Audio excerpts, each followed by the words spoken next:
아버지 하나님, 칠흑 같은 어둠이 물러가고 새로운 동이 터옵니다. 어둠이 지나고 반드시 동이 틈을 알기에 어둠의 터널 같은 삶에도 한 줄기 빛을 비추시는 하나님을 떠올립니다. 그래서 오늘도 바랄 수 없는 중 기쁨으로 주님을 찬양합니다. 안개로 가리어 나갈 길 보이지 않아도 눈을 들어서 저 멀리 믿음의 표대를 바라보게 하옵소서. 거친 세상 가운데 힘이 되시는 여호와 하나님을 붙들며 주님과 함께 걷는 오늘의 여정이 되게 하옵소서. 거룩하신 하나님 아버지, 오늘도 주님의 십자가 앞에 무릎 꿇고 나아갑니다. 거친 못이 주님의 손과 발을 꿰뚫을 때 그 고통은 우리의 죄악을 대속하는 거룩한 사랑이었습니다. 주님의 손바닥에 새겨진 그 상처는 우리를 향한 영원한 은혜의 증표입니다. 주님의 못자국을 기억할 때마다 우리의 마음이 성령의 은혜로 새롭게 되게 하시고 그 사랑이 삶 속에 열매를 맺게 하옵소서. 상한 마음으로 살아가는 이들을 돌아보며 주님의 사랑으로 그들을 품게 하시고 십자가의 복음을 전하는 참된 제자가 되게 하옵소서. 자비하신 하나님 아버지, 수학 능력 시험을 사흘 앞둔 우리 자녀와 수험생들을 주님 앞에 올려드립니다. 지난 시간 최선을 다해 준비한 자녀들을 주님의 은혜로 지켜주시고 인도하여 주옵소서. 힘든 수험 생활을 포기하지 않고 열심히 준비한 이들이오니 남은 사흘 동안 불안과 긴장으로 힘들어할 때마다 주님의 평안으로 채워주시고 지치지 않도록 강건한 몸과 마음을 허락하여 주옵소서. 특별히 컨디션이 좋지 않은 학생들, 몸과 마음이 지쳐있는 학생들을 붙들어 주시고 마지막까지 최선을 다할 수 있는 힘을 주옵소서. 무엇보다 이들이 시험을 통해 자신의 한계를 넘어서는 은혜를 경험하게 하시고 주님을 더욱 신뢰하는 그런 기회가 될 수 있도록 주님 은혜 베풀어 주옵소서. 불안정한 세계 정세와 급변하는 국제 관계 속에서 대한민국과 전 세계를 주님께 올려드립니다. 세계 질서의 변화와 영향을 미칠 수 있는 미국의 정치 지도자가 선출되었습니다. 이 과정에도 하나님의 섭리가 있는 줄 믿습니다. 우리가 사람을 바라보는 것이 아니라 모든 상황을 붙들고 계시는 우리 하나님을 먼저 바라보게 하옵소서. 세계 각국의 지도자들이 개인과 국가의 이익만을 추구하지 않고 평화와 정의, 공존의 가치를 존중하며 국제 관계를 이끌어 가게 하옵소서. 특별히 한반도의 평화를 위협하는 모든 긴장과 갈등을 막아주시고 평화적 대화와 협력의 장이 열리게 하옵소서. 경제적인 어려움 속에서도 우리 기업들이 지혜롭게 대처해서 국가 경제가 안정되게 하시고 서민들의 삶이 보호받게 하옵소서. 나라의 지도자들에게 높은 식견과 통찰력을 더하여 주셔서 국제 정세를 정확히 파악하고 올바른 외교 정책을 펼칠 수 있도록 주님 지혜를 주옵소서. 자가 면역 질환으로 수술을 받은 후 어려운 시기를 겪었지만 하나님의 은혜로 회복되어서 오늘 재수술을 앞둔 집사님을 위해서 기도합니다.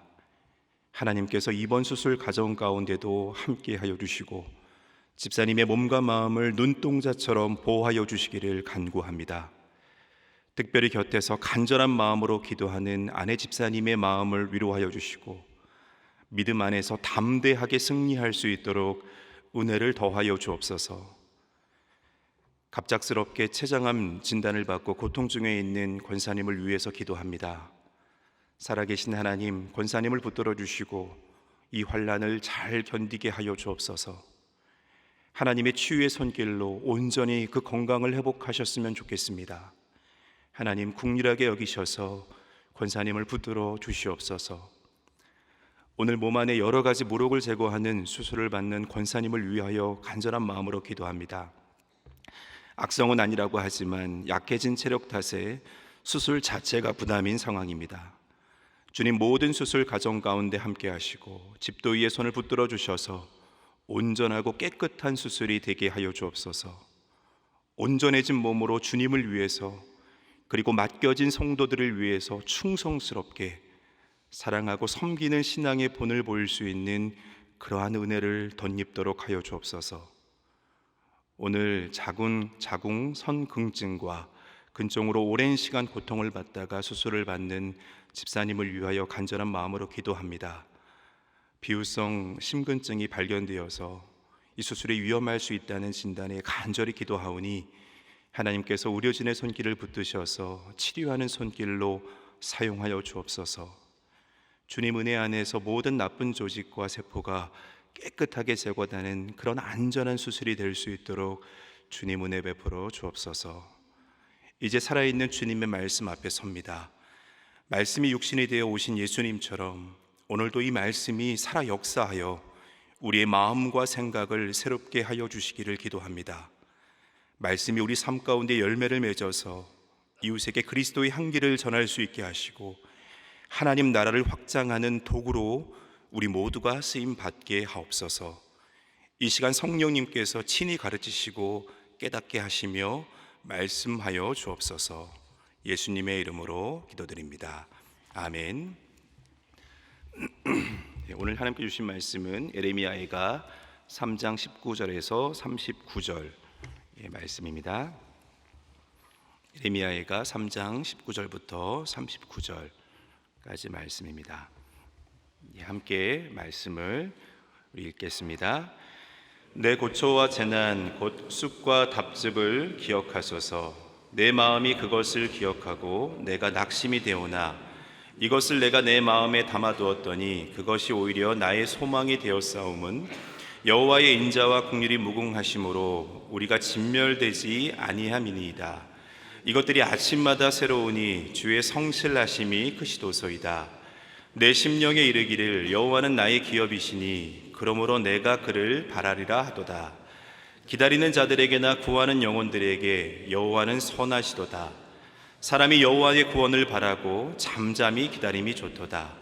사람은 젊었을 때에 멍에를 매는 것이 좋으니 혼자 앉아서 잠잠할 것은 주께서 그것을 그에게 메우셨습니다.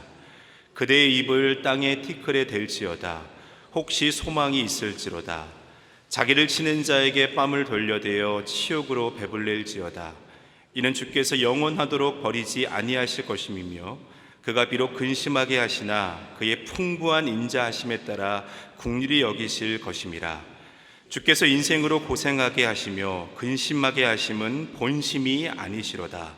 세상에 있는 모든 갇힌 자들을 발로 밟는 것과 지존자의 얼굴 앞에서 사람의 재판을 굽게 하는 것과 사람의 송사를 억울하게 하는 것은 다 주께서 기쁘게 보시는 것이 아니로다.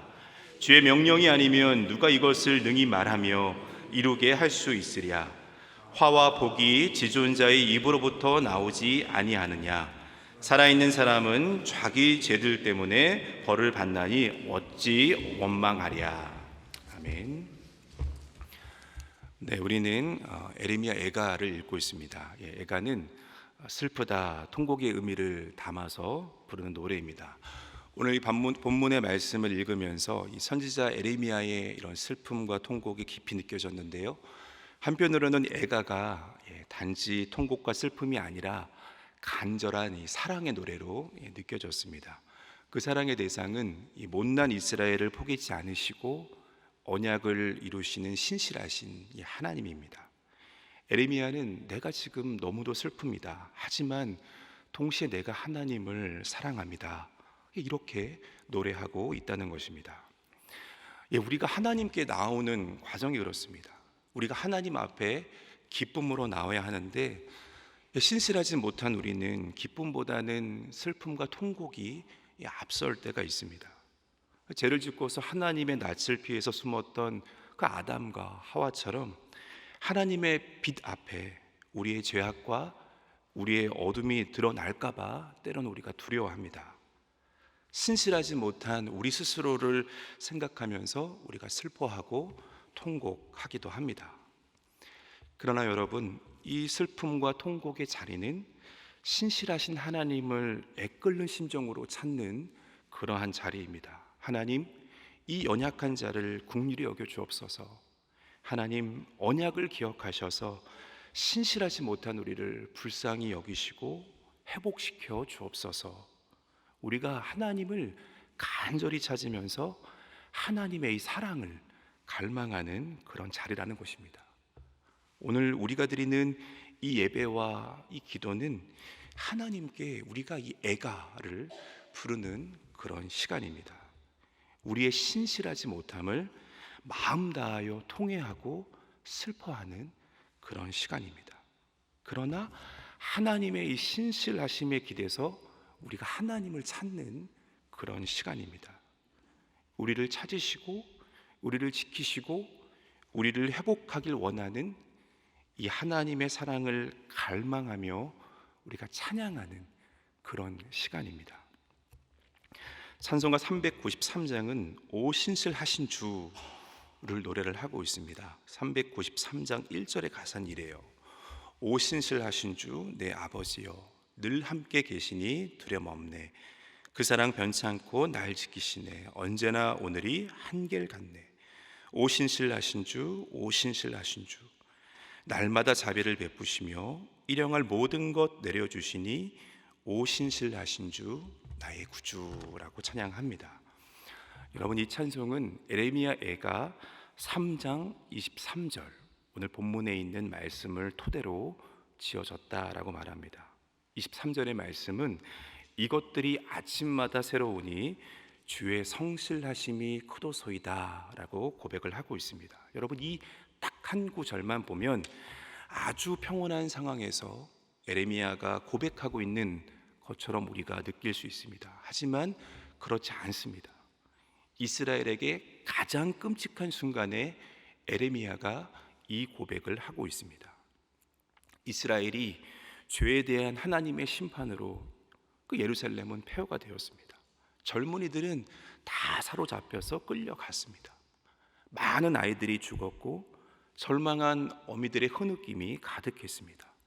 그 슬픔과 통곡이 가득한 자리에서 에레미야는 이 애가를 부르고 있습니다.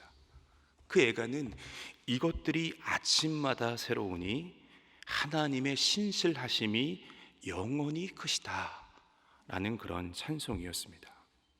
우리는 여전히 신실하지 못하지만 신실하지 못해서 죄와 고통을 당하고 있고 사단의 어둠의 권세 속에서 죽음과 고통이 세상 속에 가득하지만 성실하신 하나님, 친히 인간과 언약을 세우시고 그 언약을 신실하게 이루시는 하나님을 붙들면서 신실하신 나의 주님, 이렇게 애끓는 사랑의 애가를 부르고 있다는 것입니다.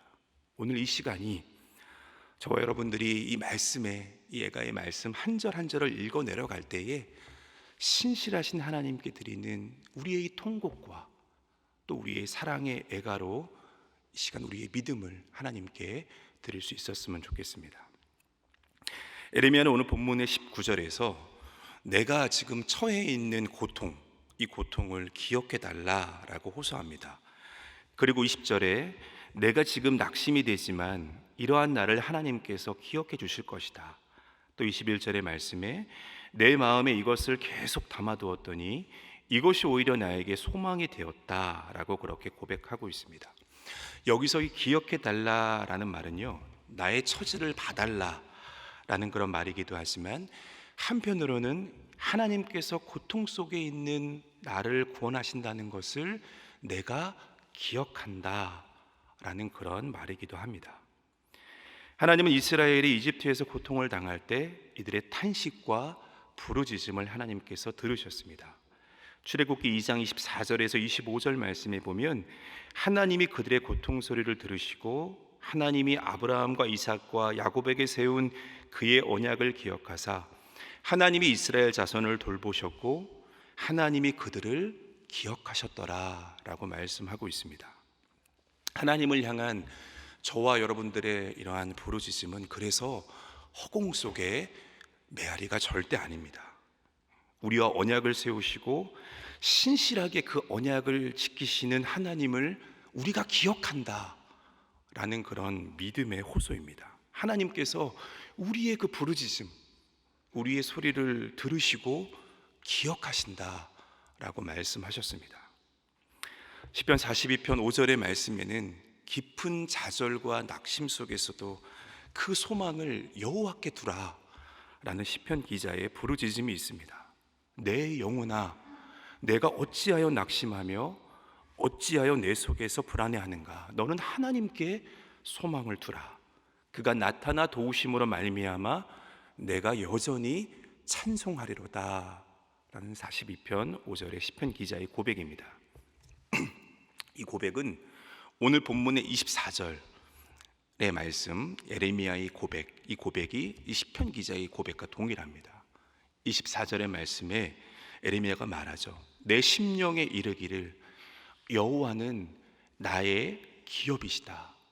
그러므로 내가 여호와를 바랍니다. 이 절망과 낙심 속에서 예레미야의 심령에 스스로 메아리치는 소망의 그러한 애가라는 것입니다. 여러분, 우리가 삶을 살아갈 때 좌절할 때가 있고요, 낙심될 때가 있습니다. 그럴 때마다 우리들의 심령에 우리가 이 고백을 드릴 수 있었으면 좋겠습니다. 여호와는 나의 기업이시다. 그러므로 내가 여호와를 바랍니다. 이 고백이 내 심령에 메아리치는 그런 애가가 될 수 있기를 간절히 바랍니다.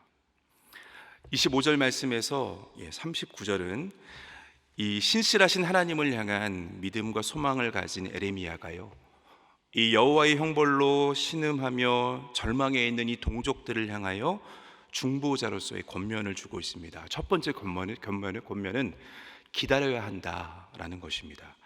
25절과 26절에 예레미야의 권면의 선포입니다. 기다리는 자들에게나 구하는 영혼들에게 여호와는 선하시도다. 사람이 여호와의 구원을 바라고 잠잠히 기다림이 좋도다. 여러분, 기다린다라는 것은요, 쉬운 것이 아닙니다. 또 잠잠히 기다린다라는 것은 더더욱 어렵습니다. 여러분, 예레미야가 지금 간절히 부르짖었다라고 해서 당장 이스라엘이 이렇게 회복된 것이 아니었습니다. 또 하나님의 선지자들이 메시아의 오심을 예언했지만 그렇다고 예수님이 바로 오신 것도 아니었습니다. 예레미야는 이 기다림이란 곧 신앙의 고백이다 라고 그렇게 말합니다. 여호와께서 선하시기에 우리가 기다리는 것이고 여호와의 구원을 바라기에 우리가 기다린다라는 것입니다. 우리가 이 신앙의 고백 가운데 저와 여러분들이 잠잠히 기다려야 한다면 그 기다림의 힘이 어디서 올까라고 생각했을 때 저는 이것이 성령의 역사라고 생각을 합니다. 누가복음 2장의 말씀에 보면 예언대로 이 땅에 오실 메시아 아기 예수를 기다린 의롭고 경건한 사람이 있었다라고 말합니다. 그는 바로 예루살렘의 시므온이라는 그런 사람입니다. 누가복음의 말씀에는 그가 주의 그리스도를 보기 전에는 죽지 아니하리라 라는 성령의 지시를 받았다라고 말합니다. 그리고 성령의 감동으로 그가 성전에 들어섰을 때 아기 예수를 보게 되고요, 그 시므온이 그 아기 예수를 안게 됩니다. 그는 하나님을 찬송하면서 이렇게 고백합니다. 주제여, 이제는 말씀하신 대로 종을 평안히 놓아주시는도다. 내 눈이 주의 구원을 보았사오니 이는 만민 앞에 예비하신 것이요 이방을 비추는 빛이요 주의 백성 이스라엘의 영광이니이다. 성령을 지시를 받은 시므온은요, 평생 그의 삶 속에서 아기 예수를 기다렸습니다. 그리고 정말 죽기 전에 아기 예수를 만났고요, 아기 예수를 안고 영광의 기쁨에 찬송을 드릴 수 있었습니다. 누가복음 2장 25절 말씀에는 시므온을 다음과 같이 기록을 하고 있습니다. 시므온은 의롭고 경건하여 이스라엘의 위로를 기다리는 자라. 성령이 그 위에 계시더라 라고 말씀하고 있습니다. 시므온이 하나님의 이 약속의 말씀을 붙들고 그의 삶 속에서 평생을 기다릴 수 있었던 것은 성령이 그 위에 계셨기 때문입니다. 여호와는 선하시다, 여호와의 구원을 바라라, 이 신앙의 고백을 붙들면서 저와 여러분들이 기다릴 수 있는 것은 우리 위에 성령이 계시기 때문입니다. 성령께서 이 여호와의 선하심을 증언하고 계시고 여호와의 구원을 바라도록 저와 여러분들을 끌고 가시기 때문입니다. 기다림이 쉬운 일이 아닙니다. 그러나 우리가 기다릴 수 있는 것은 성령이 우리 위에 계시기 때문입니다. 성령께서 하나님의 위로를 받도록 저와 여러분들의 삶을 이끌어 가신다라는 약속의 말씀을 붙드시길 바랍니다. 이어서 오늘 본문의 27절의 말씀을 보면 사람이 젊었을 때 멍에를 매는 것이 좋다라고 말하지만 여기서 이 젊음은 많은 시간이 남아있다라는 것을 상징적으로 표하는 것입니다. 고난이 영원히 지속되지 않을 것이다 라는 그런 말이기도 합니다. 또 33절 말씀에는 주께서 인생으로 고생하게 하시며 근심하게 하심은 하나님의 본심이 아니다 라고 그렇게 말하고 있습니다. 에레미야가 이 고난 속에 있는 동족들에게 주는 두 번째 권면은 근심하게 하심은 하나님의 본심이 아니라는 것입니다. 멍에를 매는 것은 힘든 일입니다. 삶의 멍에를 우리가 메고 살아가는 것은 고통스러운 과정이에요. 그러나 인생의 멍에를 메우고 근심하게 하심은 하나님의 본심이 아닙니다. 그러면 여러분, 하나님의 본심은 무엇입니까? 이스라엘에는 그들이 세상을 살면서 마음과 몸을 빼앗기고 잊어버렸던 이 하나님의 언약을 이 멍에를 통해서 기억하게 하는 것입니다. 또한 하나님의 본심은 32절에 있는 말씀과 같이 그의 풍부한 인자하심에 따라 긍휼하게 여김에 있습니다. 우리가 매는 멍에 우리의 근심과 고통을 보시고 하나님께서는 저와 여러분들을 긍휼하게 여기십니다. 우리에게 하나님께서 멍에를 메우시고 좋아하는 그런 분이 아니라는 겁니다. 우리가 근심하고 통곡할 때 야, 꼴 좋다고 비난하는 그런 하나님이 아니십니다. 그래서 우리는 그러한 상황 가운데 있을 때 홀로 앉아서 잠잠해야 합니다. 홀로 앉아서 잠잠하다라는 것은요, 성찰한다라는 것입니다. 이것은 하나님을 향한 성찰입니다. 하나님은 풍부한 인자하심에 따라서 우리를 긍휼하게 여기신다. 세상을 살면서 세상 가치에 우리의 마음과 몸을 빼앗기고 잊어버렸던 그 하나님의 언약을 다시 우리에게 기억하게 하시고 우리를 돌이키게 하신다. 이런 하나님을 성찰하는 그런 과정으로 이끈다는 것입니다. 우리가 멍에를 지고 고난 가운데 있음은 하나님의 본심이 아닙니다. 하나님의 긍휼이 여러분 그 가운데 있습니다.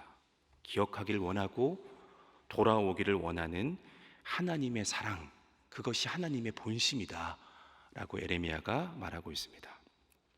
에레미야의 고난 속 동정을 향한 세 번째 권면은요, 오직 여호와께 소망을 두는 것입니다. 29절과 30절 말씀에 보면 입을 땅에 티끌에 댈지어다 자기를 치는 자에게 뺨을 돌려대며 치욕으로 배불릴지어다 라고 말하고 있습니다. 여러분, 입을 땅에 있는 티끌에 만약에 입을 대면 어떻습니까? 어떠한 말도 할 수 없습니다. 이러한 행동을 취한다는 것은요, 눈이 오직 땅바닥을 향하는 것입니다. 이것은 상대의 처분을 기다릴 수밖에 없는 행동입니다. 자기를 치는 자에게 뺨을 돌려대어서 치욕으로 배불리라 라는 말은 여러분 어떻습니까? 이러한 치욕을 기꺼이 적극적으로 받아들여라 라는 그런 말입니다. 저는 이 말씀을 묵상할 때요, 욥이 처한 그 상황들이 생각이 났습니다. 여러분, 욥의 세 친구가 찾아와서 그 힘든 상황에 있는 욥을 정죄하고 있지 않습니까? 갑작스럽게 찾아온 고난에 욥이 영문을 몰라가지고요, 죽고 싶기까지 했던 그 욥에게 욥의 세 친구는 뺨을 돌려대어 치욕으로 배불리게 하는 그런 말들을 서슴없이 뱉었습니다. 여러분, 멍에를 매는 일, 또 우리에게 인생에 주어진 그 고난들, 이것은 절대 낭만적인 것이 아닙니다. 너무 힘들고 너무 아프고 사실 피하고만 싶은 그런 일들입니다. 그럴 때 우리는 영원하도록 우리를 버리지 아니하신다는 주님의 말씀을 붙들면서 오직 여호와께 소망을 두어야 한다라는 것입니다. 한없이 인자하신 우리 주님께서 우리를 긍휼하게 여겨주심을 믿고 주님의 분부를 우리가 믿음으로 기다리는 것입니다. 사랑하는 여러분, 오늘 우리는 애가를 함께 말씀 속에서 부릅니다. 우리의 신실하지 못함에 대한 애가예요. 그러나 그런 우리를 버리지 않으시고 신실하신 이 언약으로 우리를 붙드셔서 회복하길 원하시는 하나님의 이 애끓는 사랑을 갈망하는 또한 애가이기도 합니다.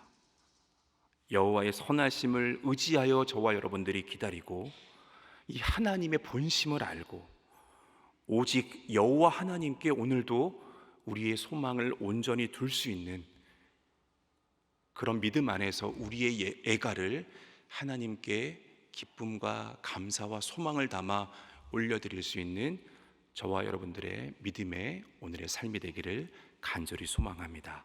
함께 우리 주의 기도를 드립니다. 하늘에 계신 우리 아버지, 아버지의 이름을 거룩하게 하시며 아버지의 나라가 오게 하시며 아버지의 뜻이 하늘에서와 같이 땅에서도 이루어지게 하소서. 오늘 우리에게 일용할 양식을 주시고 우리가 우리에게 잘못한 사람을 용서하여 준 것 같이 우리의 죄를 용서하여 주시고 우리를 시험에 빠지지 않게 하시고 악에서 구하소서. 나라와 권능과 영광이 영원히 아버지의 것입니다. 아멘.